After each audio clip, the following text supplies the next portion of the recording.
Welcome, everybody, to KPI reporting recipes for ITSM and SPM. My name is Will McGill. I am a developer here at VividCharts, and I am joined by Clarence, and I'll let him introduce himself. Hey, everybody. I'm Clarence Adams, another developer here at VividCharts. Will and I are both experienced in building out custom reports for customers, as well as helping our customers leverage out-of-the-box functionality to get the most out of VividCharts.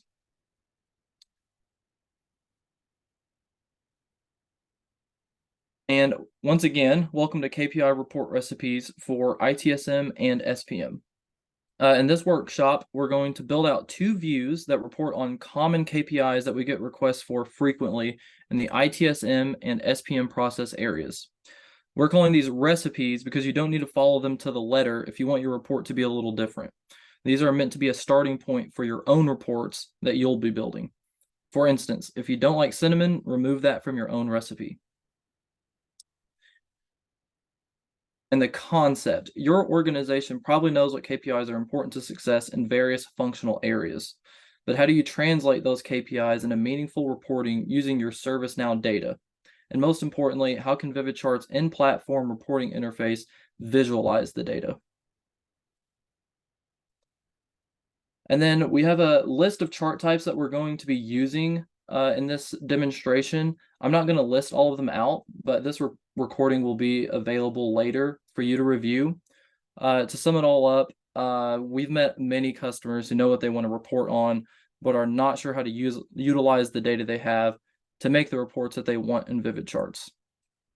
In our ITSM report, we'll show you how you can use the incident metric DB view and other out-of-the-box data sources to report on common metrics pertaining to incidents and the SLAs attached to them.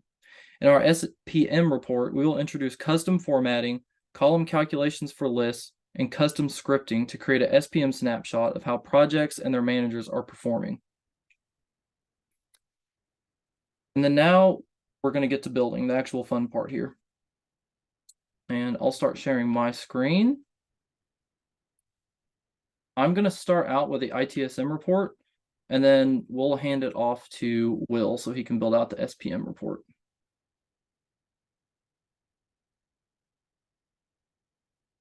Okay, can everyone see my screen okay? This is the webinar preview of our ITSM report that I'm going to be building. So this is our starting point. We're going to kind of work backwards from here. So these are very common KPIs that we get asked for by customers all the time.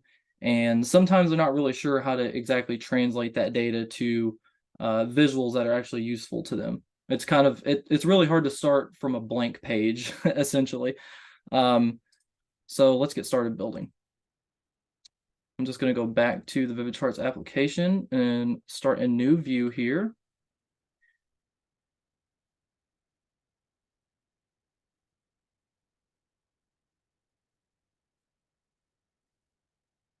Let's go ahead and start with a title here. We're going to call these ITSM KPIs.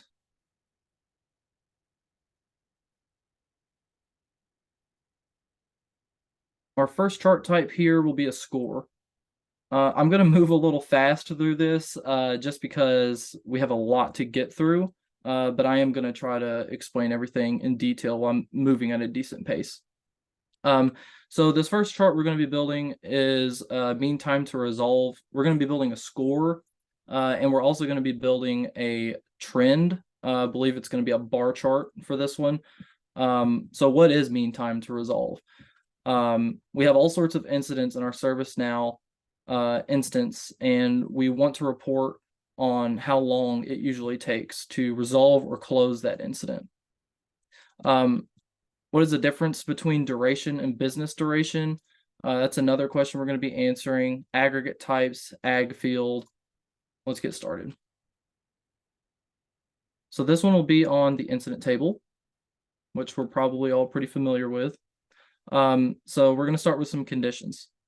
We only care about incidents that are either resolved or closed. So we're going to say state is one of, resolved or closed.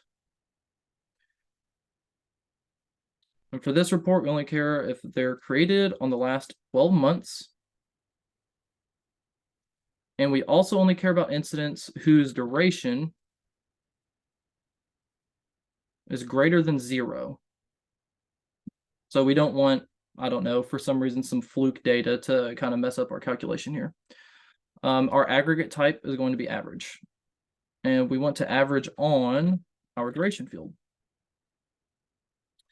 Okay, so we have many different aggregate types you can use to actually visualize your data.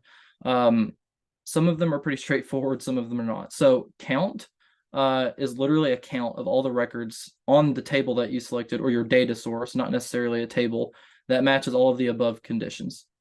So if you have 5 records that match these conditions, the aggregate will show you 5. Count distinct is pretty interesting. It's the same thing as count, except you can select an aggregate field, and it will only show you a count of records that have a distinct value in that field. Average is an average of whatever field that you select in here. So in this case, we want the average duration. Maximum and minimum are for instance, if we stuck with duration here, we would get the longest duration incident and the shortest duration incident. And then sum would just sum all of the durations up. But for this one, we only want average. And we'll click save here. Okay, so a couple questions answered here. Why is this 12 million? Essentially, the reason this is 12 million is ServiceNow returns durations in milliseconds. So what we need to do is go to Style. One thing I always like to do is give it a title no matter what. It's really easy to go through these charts and start configuring them and moving on. And then by the time you go back, after you've built 4 more charts, you go to the first one and you forget what this number even means. So we'll just title this mean time to resolve.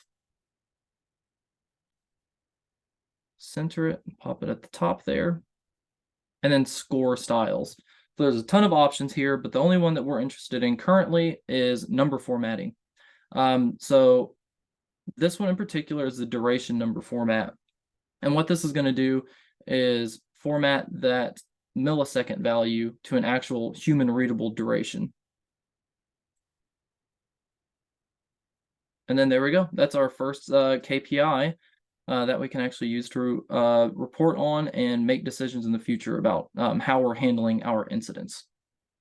Okay, next chart is essentially going to be the same KPI, but we are going to trend it. So instead of just seeing the average duration for the last 12 months, we want to see it in a trend for the last 12 months. So let's use a line chart for this one.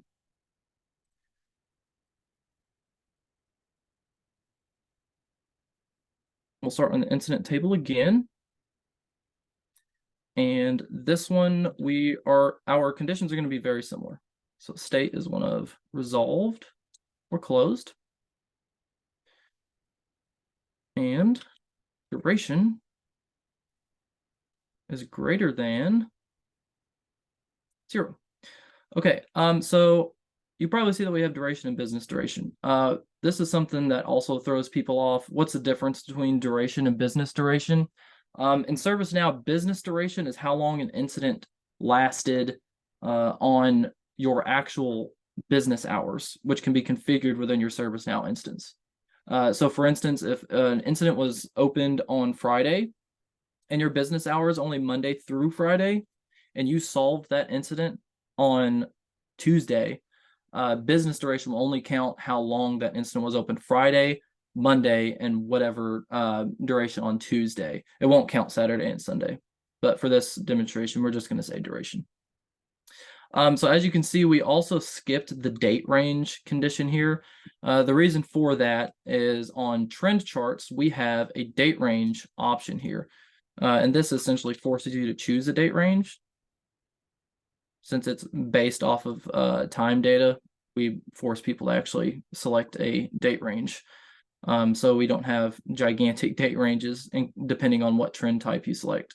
So we want to trend this by month, which just means we want to see the duration of resolved incidents by month for the last 12 months.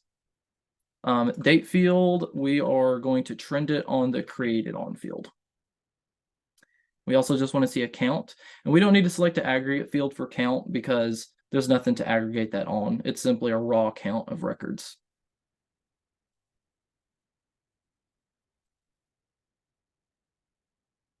And then we'll add another title here.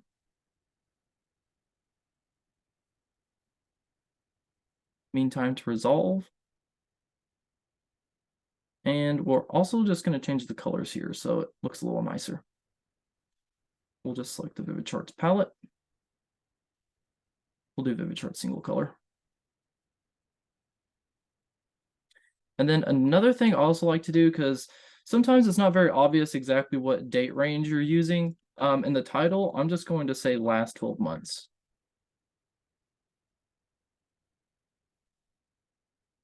And that way, in case our date ranges don't line up exactly like start and finish, you can just take a glance at this chart and see that it's for the last 12 months. We'll pop it down here because I have to leave space for another chart we're going to do. Okay, so the next chart that we're doing is an average score for mean time to respond. And this is where it's going to get a little interesting. So I'm sure everyone's familiar with the incident table, but on this one, we're actually going to use a DB view.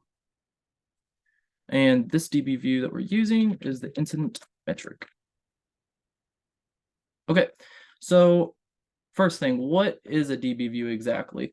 A DB view is very similar to a SQL view, if you're familiar with that.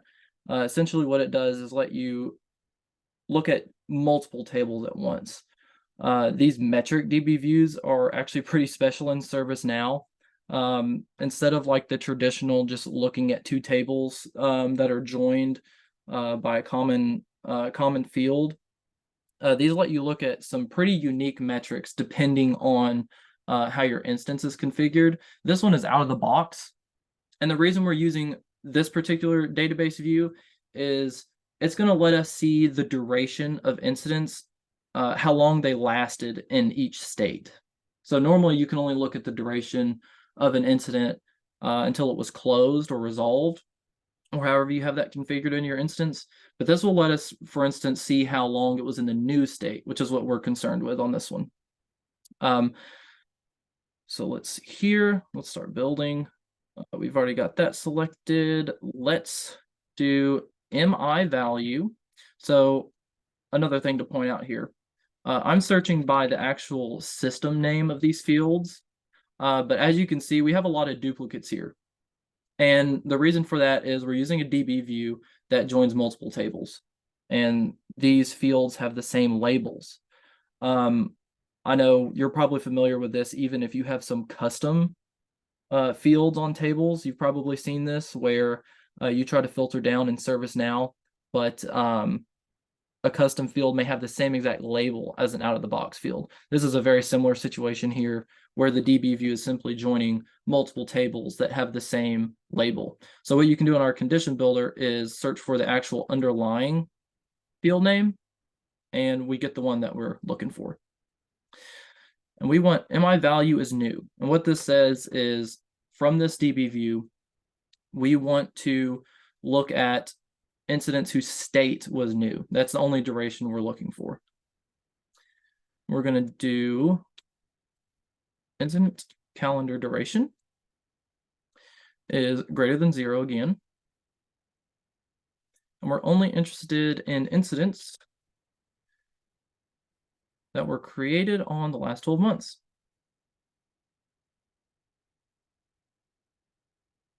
And we're once again going to do an average aggregate on the MI duration field. So to sum it all up, what this does is it gives us an average value from the incident metric DB view, how long incidents were in the new state. And what that's going to tell us is how long it took us to respond to an incident. Because once you respond to an incident, the state will not be new anymore.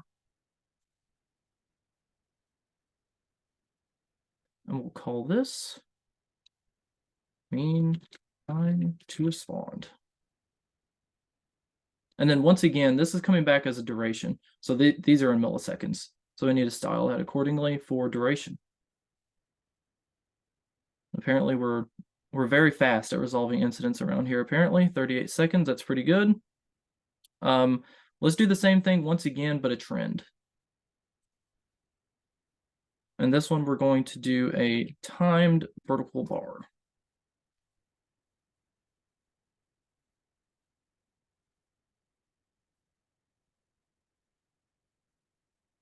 And then once again, essentially the same conditions. So I only care about the duration of an incident when it was in the new state.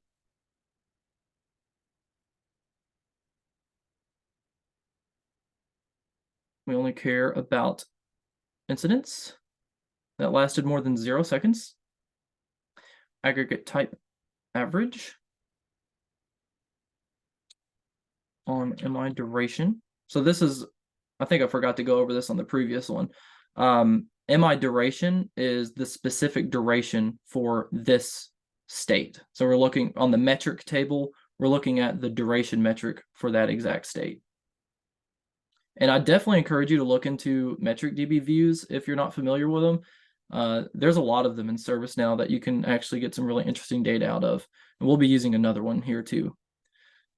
And then trend type, we're going to stick with month again.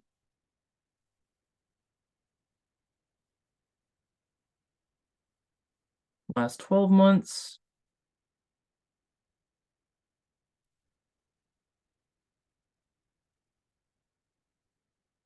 Okay.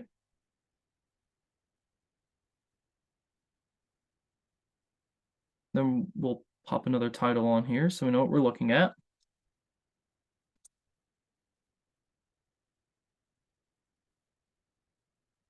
And give it a little bit of color here. We'll stick with the same palette. And notice our date labels here are a little scrunched up. So I'm actually going to scoot this chart over and just expand it. Our charts are fairly dynamic with their ticks on the charts. So as you kind of expand and contract them, ticks will disappear and then appear. And sometimes they're just in an in-between spot where you can either expand it or switch the ticks over to a diagonal format.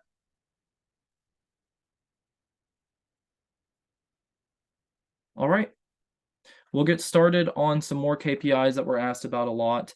SLAs. I know everyone's also pretty familiar with SLAs. They're a pretty important data point to visualize so that your customers know how you're doing. And there's even internal SLAs too, so that your teammates know how you're doing. So the first thing we're going to do is a percentage score.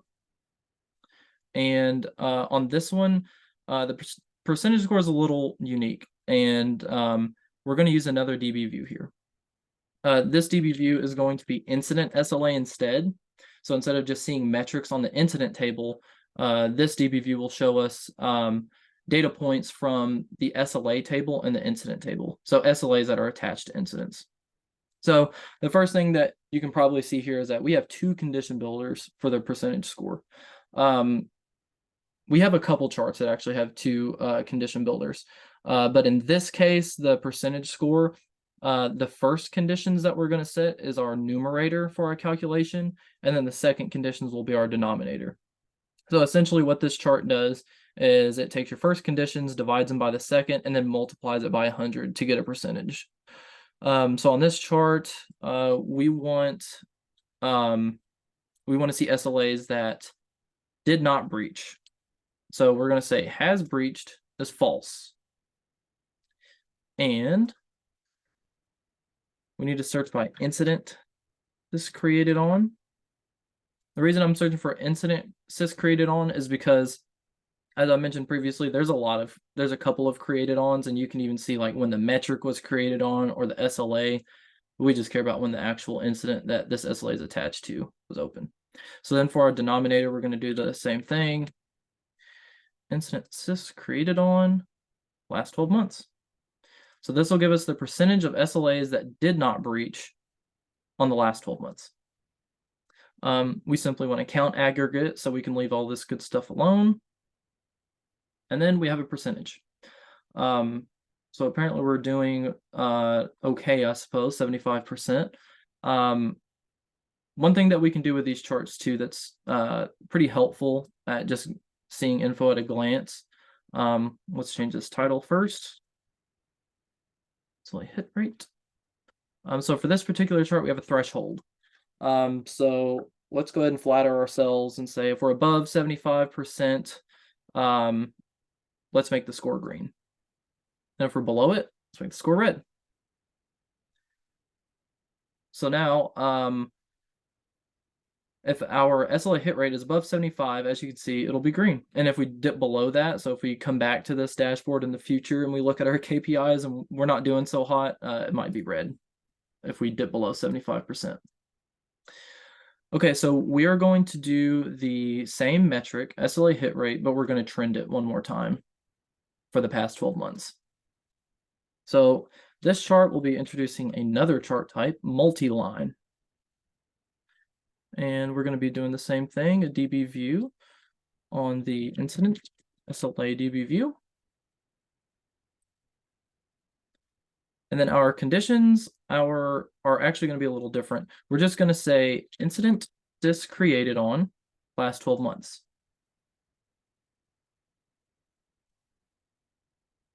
And then this chart introduces a group by. So what this group by does is, since we're on a multi-line chart, we're going to select the group by of has breached. And what this group by does is, for every group that we have that matches these conditions above, it's going to make a new line. So this one will have two lines, one for breached and one for has not breached.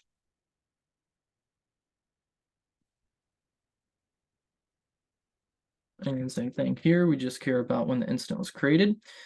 So last 12 months, we only care about the count. Okay, and there's the beginnings of our chart. And here we're going to run into another little roadblock where I'll show you a pretty creative solution to it. So we're going to call this SLA hit rate last 12 months. Okay, let's change our chart colors, match our theme here. Use the VividCharts. Okay, so just looking at this chart, we're not getting a ton of useful information here. We have a blue line and a gray line. We're not sure exactly which line means what. So let's turn our legend on. Okay, so we have false and true now, which still isn't very helpful.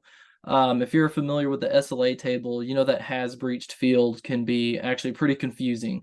So what we're displaying here is the value. Since we grouped by has breached, we're grouping by the value of that. So you would have to be pretty familiar with the SLA table to understand that false means that an SLA did not breach.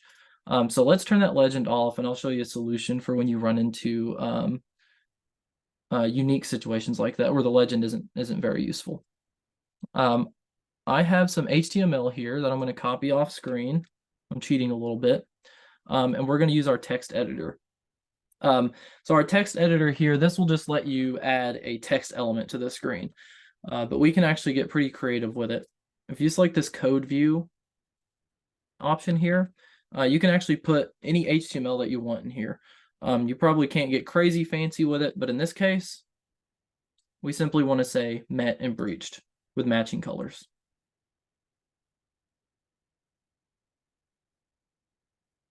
And as you can see, this is a lot more understandable. It's a lot more useful than just a blue line or a line that's labeled false. So that's a lot more readable now. Our next KPI is first call resolution rate. On all the other previous charts I just built, I think a lot of people would agree on the definition of what we've built today, maybe with some minor tweaks. But first call resolution is one of those metrics that really varies between company to company. And you'll probably need to adjust this by a pretty good deal to meet your company's definition of first call resolution rate. So this is really where the term recipe comes into play. You may just scrap this entire recipe and come up with your own. So our first chart is going to be a percentage score chart. We want to see what percentage of incidents were resolved on the first call. So on this one, we can just go back to the good old incident table. Once again, we have two conditions, numerator and denominator. And I'm going to cheat a little bit more here. I have an encoded query saved off screen. This is where I'm going to use preview query, and I'm going to paste an encoded query in here. So if you're a pretty technical user of ServiceNow, you're probably very familiar with encoded queries.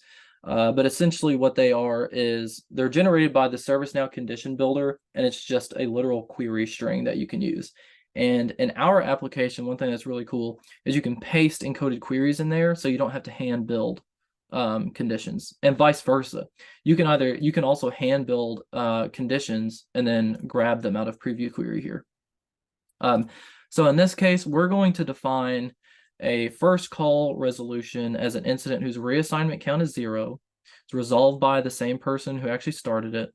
The reopen count is 0, and this doesn't necessarily has anything to do with the first call resolution definition, but we only care about the ones that were created on the last 12 months. Denominator is going to be much more simple. We just want to compare it to all incidents created on the last 12 months. And we're going to keep the count aggregate for both of these as well. And we're not doing too hot there. Let's see here. We'll do center. And we'll change our title here to first call resolution rate. Okay, and then once again, we're going to do the same thing, but we're just going to add a vertical bar chart that displays how many incidents were resolved on the first call per month.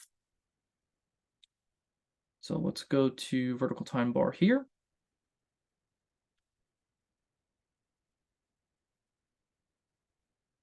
And then once again, I'm going to copy this encoded query off and paste it in here. Another really common use case that we get a lot is in ServiceNow. If you go to, it's kind of hard to visualize the data that you want to display here in VividCharts just by clicking on tables and DB views like I'm doing. So what a lot of our customers do is they go to list views in ServiceNow and copy the encoded queries from the breadcrumbs generated from the list view after they condition it down, and that's a huge time saver. So aggregate type count, aggregate field, we can leave that blank. Let's do by month. Let's do last 12 months once again. And then date field, we want sys created on. All right. Now we have first call resolution rate for the last 12 months.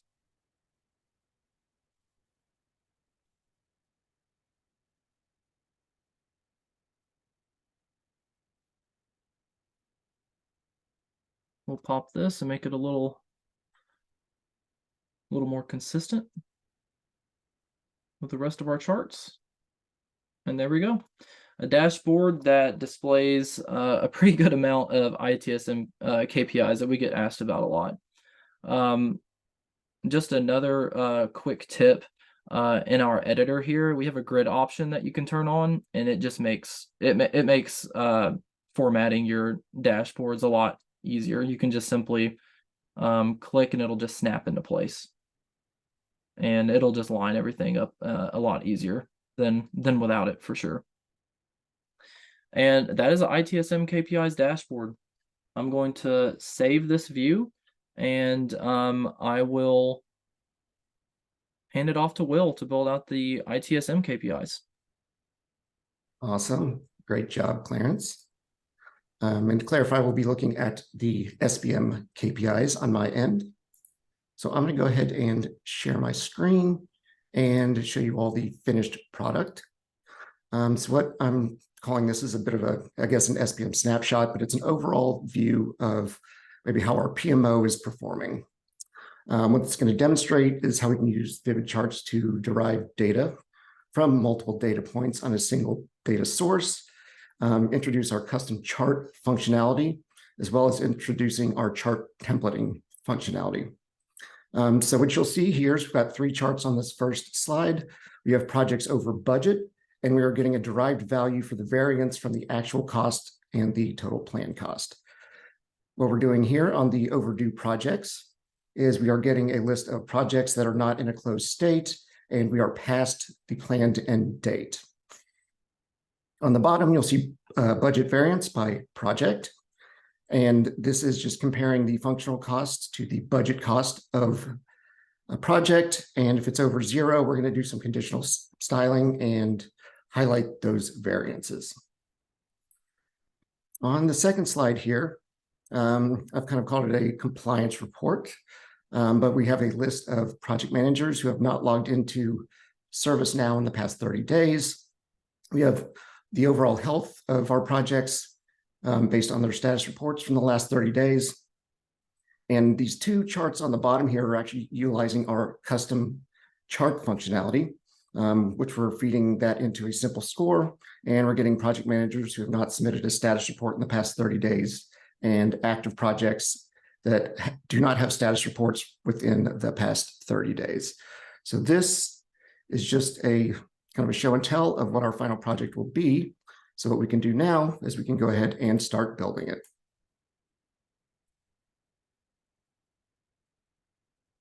All right, so first we're going to create a new view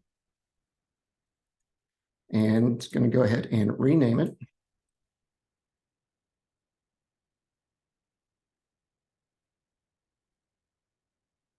Hit save. All right. So we'll call this slide 1 just an overview slide, so we know the difference between the 2. And what I'm going to introduce to you is our list chart.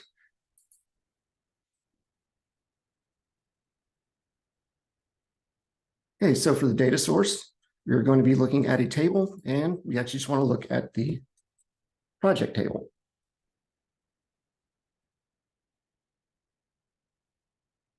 Okay, so this is a list of projects whose actual cost is greater than the total plan cost and whose state is in a open or in progress, basically meaning the project is not closed. So let's utilize this preview query functionality and see if we get the autofill. We do. And so you can see we've actual cost greater than total planned, and state is one of open or work in progress. So we can go ahead and sort this by anything we want. Let's go ahead and just do number. We're just going to set a limit of 10 to limit the amount of data we're getting back for demo purposes. And now we're going to be adding our column fields. First one we want to add is the number.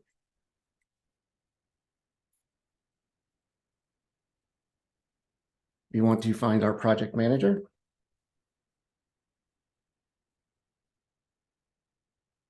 We want to find our total planned cost.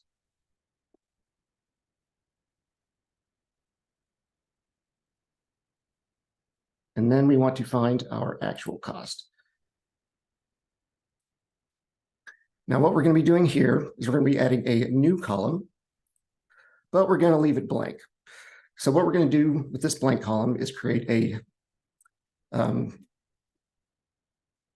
column that we're going to derive the value from the total plan cost and the actual cost. So if I go ahead and hit save again, and now we can see that we have 4 columns showing, even though we chose 5.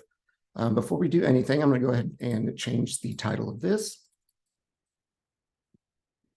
And this will be Projects Over Budget.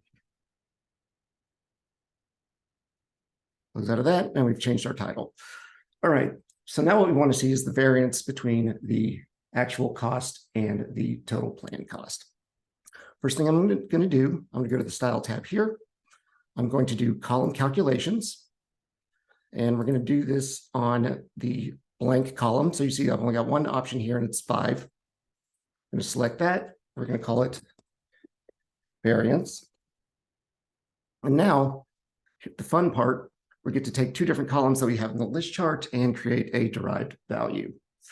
So what we're going to do is we are going to take the actual cost, and then we are going to subtract it by the plan cost. Go ahead and hit save. And you can see now we've got our difference here.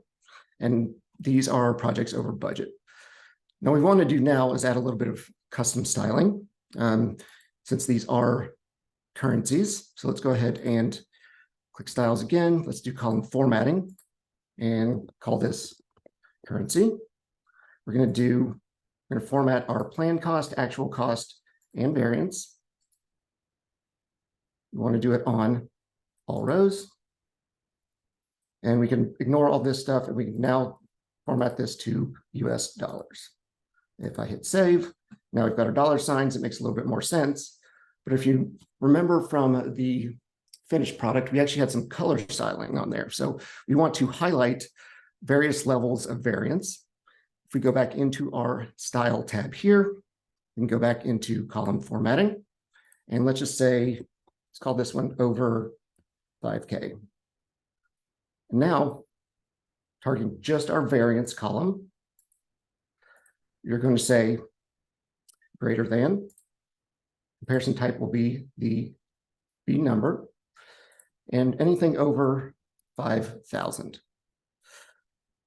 So what we should do, let's just add some conditional colorings here. So anything that's over 5,000, let's do this light blue from the VividCharts scale. Make sure that we set this to currency and hit save. Now you can see what we have exactly 5,000 is not colored. Anything over 5,000 is. But maybe as we get higher and higher over budget, we want to call out those specific values. For example, over 25,000 over budget or over 100K over budget. So now what we can do is we can actually kind of layer on some more conditional styling. And let's just call this one over 25K. We want to target our variance column. Format operator will be a greater than number.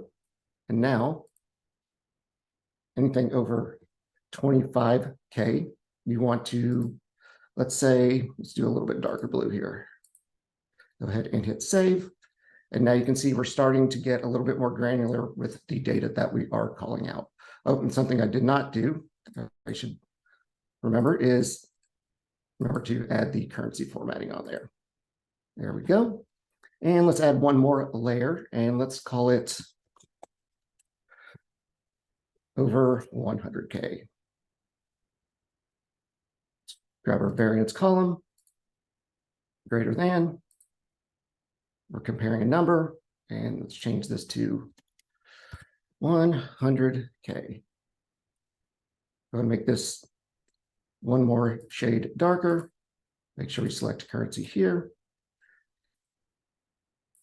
Hit save. And now we've got some conditional styling that's calling out different points of variance, kind of in the level of how far off of budget they are. The next chart that we should build is, let's do overdue projects. So this will be a list of projects whose planned end date is before today, and it's still in a state of open or in progress. And once again, we can go to our list chart.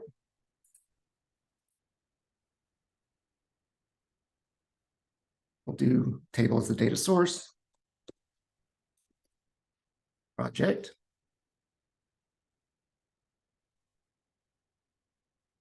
All right. So if we go ahead and build out some conditions, let's do our end date here. And let's say it is before. Go ahead and select today. And we'll do projects whose state is one of, and we'll say open or work in progress. And as Clarence mentioned before, if you want to grab the encoded query that you just built, click on preview query here, and you can copy and paste from here if you'd like. So what I'm going to do is I'm going to sort by the planned end date.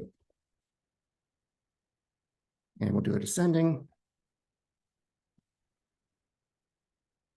Now we need to add our columns.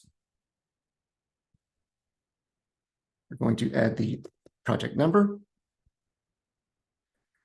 the project manager, and we're going to add the planned end date. Go ahead and hit save. Save one more time. And now we've got 3 projects that are past their planned end date. Let me go ahead and change the title of this so you remember what it is. Called Overdue Projects. Close out of that. We've got that changed. Now, you see that we have 3 projects here, and we have 2 different project managers who have overdue projects. You know, perhaps I want to call myself out, and in this list, I want to be able to like hone in directly on projects that I have that are overdue. So if we go back to our conditional styling, and we go to column formatting, and let's just call this one Will. We select the project manager with the column to format. We're going to do on is equal to. Now, if you remember on the previous chart, we were comparing numbers. What we are comparing here will be text. So if I go ahead and type in my name, let's say I want the cell color to be red, and go ahead and hit save. Now I've got a visual representation of my projects that are overdue. The third chart that was on this slide was the budget variance by project. I'm going to show you quickly what type of chart this is, but I'll call it our cost plan trend chart. But what I want to introduce right now is our chart templating functionality.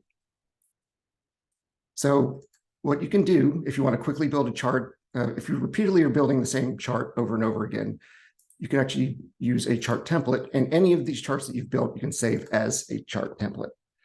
So we're going to call this one, we're going to go to the one that I've built before, and it's called budget variance. And you can see now we have got a nice clean chart here showing monthly breakdown of projects and their variance between functional cost and budget. And just to take a quick look at what we do have in the data is we're just looking at a certain fiscal type. The cost plan breakdown looks at tasks. So we only want tasks that start with PRJ, meaning that they are projects. And we're looking at fiscal start dates that are on this year. Something else to notice is that you see these yellow highlights here. They are highlighting any of the variances that are above 0. And just like we did with column formatting on the list charts, what we are actually doing is we are doing the same thing. And if we go down here and take a look at what we've got in this styling, we are just looking at the variance column, and we're looking for anything that's greater than 0, and we are adding the yellow cell color to it. I'm going to go ahead and close out of this, and we now have, the overview of how our projects are doing within our PMO office. But as you saw on the original build, we had 2 slides. So we don't have to cram everything onto a single slide here. We can actually add a new one. And now we're back on slide 2. And if we go ahead and edit this, let's just call it compliance. And the first chart that we will be building on here will be a list of project managers who have not logged in the last 30 days. So what we're going to do, we are going to go back to our handy list chart.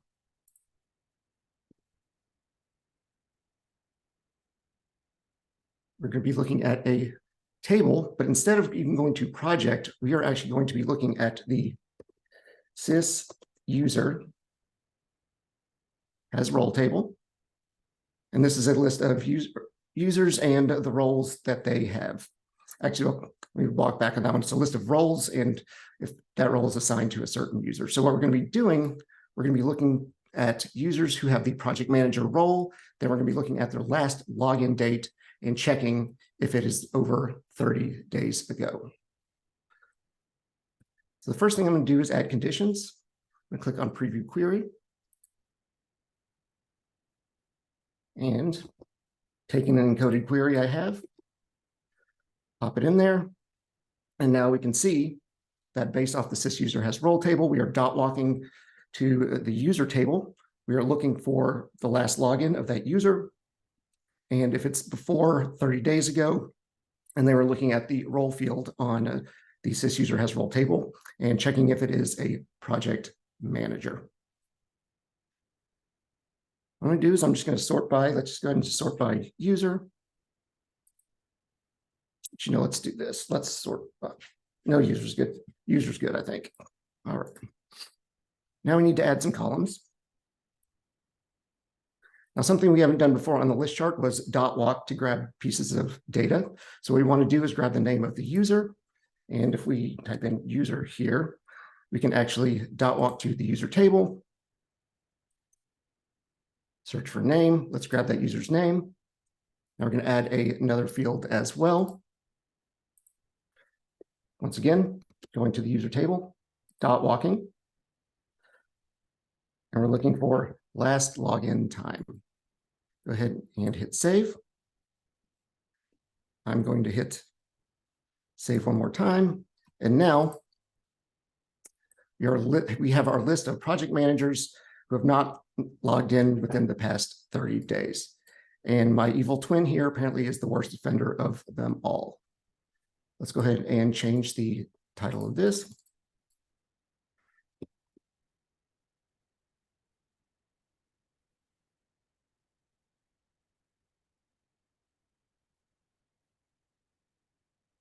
Out of it. And we now have our chart. Pretty simple and pretty fast way to pull that information. The next chart that I'd like to build is the overall health of our projects in the last 30 days. And we're going to use our pie chart.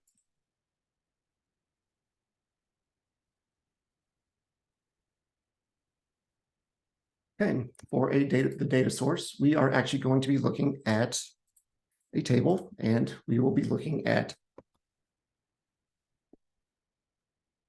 project status.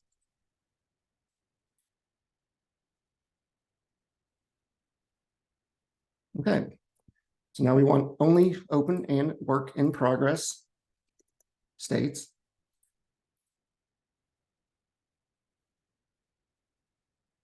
And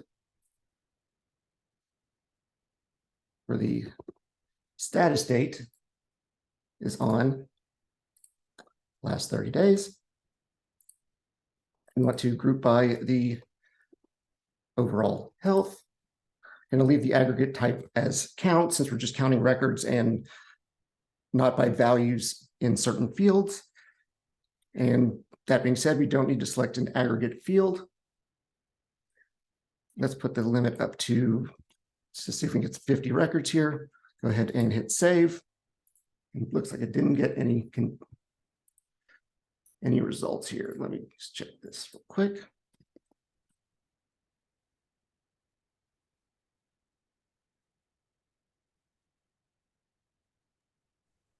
We may need to do last 60 days for this one since our demo data is probably getting a little stale. Right.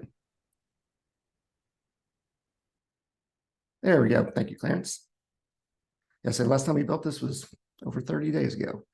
Let's go ahead and change the title. And we're going to make this overall health last 30 days. Okay, and while I'm in the styling tab here, I'm going to go ahead and add some data labels. So now we can see the green, red, yellow, and let's just get maybe the percentage of projects. Now, what you'll notice here is that these colors, the colors of the pie chart don't quite make sense compared to what the data labels are. So what we can do here is actually conditionally color. And what we're going to do is make these match the actual data labels. So let's say for red, we're going to do is equal to, and we're actually going to be looking at the name of this chunk of data, which is green, and the value would be the numerical value or the count of the records. So let's go ahead and select the name, do the comparison value of red. We are going to add a conditional color of red. Go ahead and hit save. And now you can see the records that are in a red overall state are, the slice of the pie is now matching what those labels are. So let's go ahead and do that for yellow and green as well.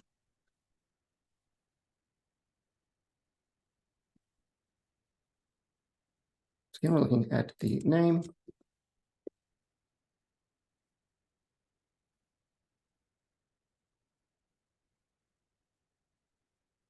And one more for yellow.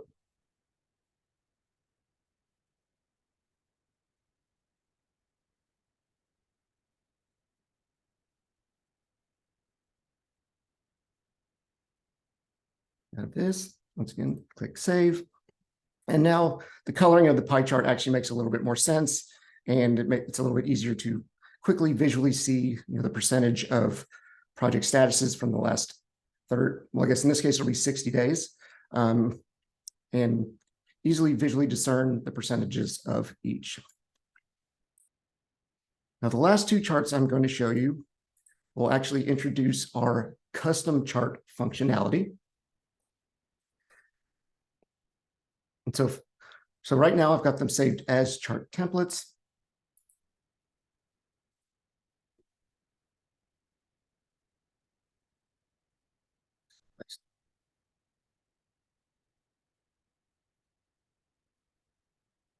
Go.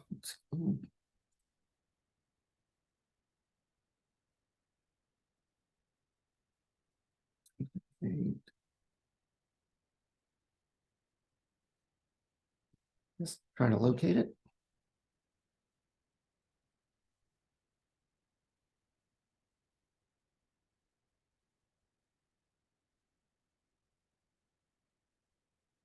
That's what I'm looking for. Active projects with no status reports. If I click on this chart template, you can see we've got a nice simple score here with some styling. But what it's actually doing in the background, if I click on it here, click on data, you can see there's no real chart options in here that we've got built out.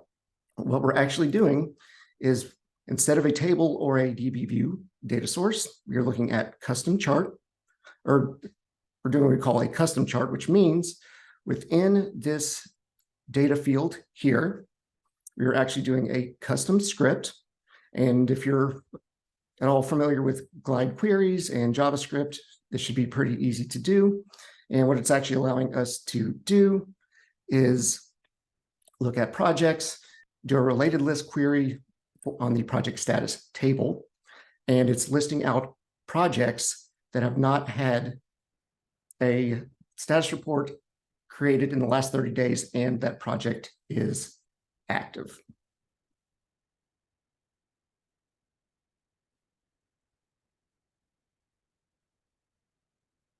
Okay, and we have one more.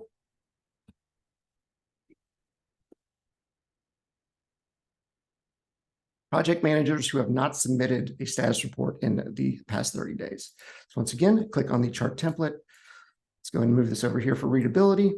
And once again, if we go into the data tab, nothing's selected here. We're doing all of our data collection through the custom script.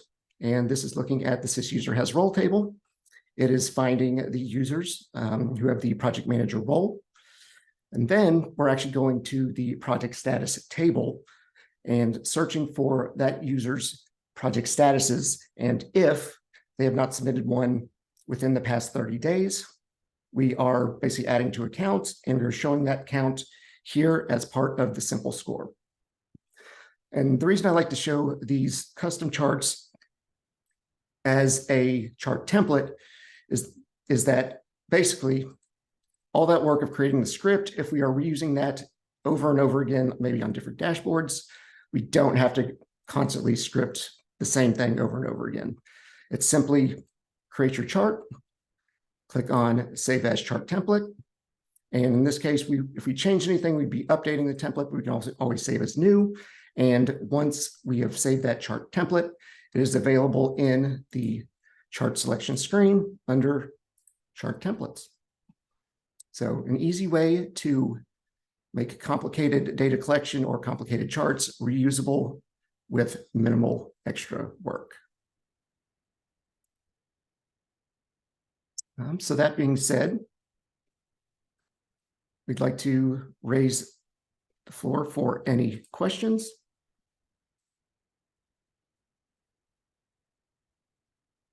And Clarence, are there any questions in the QA? Yeah, so one question we have is, are there any data sources, any other data sources that we can use to report on other than just tables and DB views?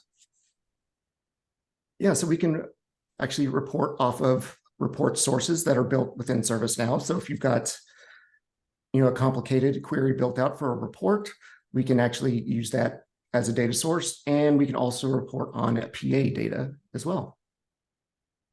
And then another question we have here, how flexible is the custom scripts field that you showed in your previous report? I mean, it's extremely flexible. Basically, if you can, any complicated script that you can think of, I almost want to say it's like almost up to, your only limitation is your imagination. But any data that you can derive through scripting, you can feed into one of our charts, especially if you're grabbing like, a single data point, like a count, but with a little bit more training, and it is a little bit more advanced. You can do stuff as complicated as custom list charts, for example. So yeah, the sky's the limit. Yeah, I would definitely agree with Will on that. As long as you know JavaScript and you're very familiar with ServiceNow's APIs like glide record, glide aggregate, and you format it correctly for the chart, you can do all sorts of stuff. I'm sure there's stuff that we haven't even done yet that you all can probably find that's possible with it. So another question we have, how can you share these reports with other people? Yeah, so it's pretty expansive how you can share these. Really, you can share to just specific users. You can actually share to specific roles. You can share to specific ServiceNow groups, any combination of those last three.